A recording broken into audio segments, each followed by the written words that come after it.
ಉಲ್ಲಾಸದ ತನುಮನವನ್ನು ಅರ್ಪಿಸುವುದರೊಂದಿಗೆ ಈ ಕಾರ್ಯಕ್ರಮಕ್ಕೆ ನಾವೆಲ್ಲರೂ ಸಾಕ್ಷಿಯಾಗೋಣ ಎನ್ನುವಂತಹ ಮಾತು ಹೇಳುತ್ತಾ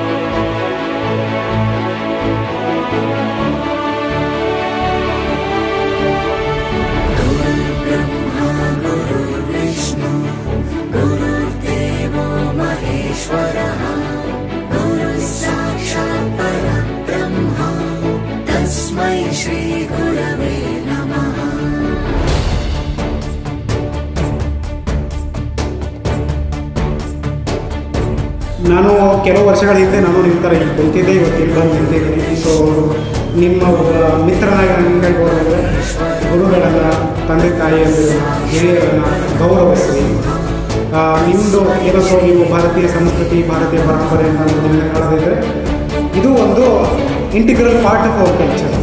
ರೆಸ್ಪೆಕ್ಟ್ ಮಾಡುವಂಥದ್ದು ಅದನ್ನು ನೀವು ಈ ದಿನದಲ್ಲಿ ಗುರು ಪೂರ್ಣಿಮೆ ದಿನದಿಂದ ನಿಮ್ಮ ಜೀವನದಲ್ಲಿ ಅಳವಡಿಸ್ಕೊಳ್ತೀವಿ ಅಂತ ಭಾವಿಸ್ತಾ ಮಾತಾಡಬೇಕು.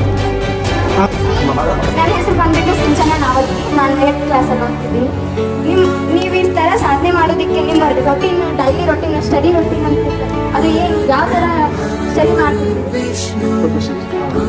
ಹೇಗೆ ಓದ್ತಾ ಇದ್ದೀವಿ? ಸೊ ಏನಾದರೂ ಇದನ್ನ ಗಮನ.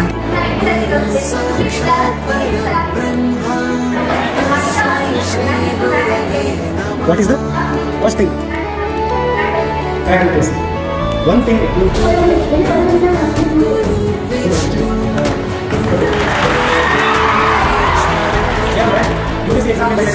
ಅಂದರೆ ನಮ್ಮ ಬದುಕಿನಲ್ಲಿ ಸಾಕ್ಷಾತ್ಕಾರ ಆಗಬೇಕು, ಒಂದಿಷ್ಟು ಸಿಗಬೇಕು, ಒಂದಿಷ್ಟು ನಮ್ಮದೇ ಆದಂಥ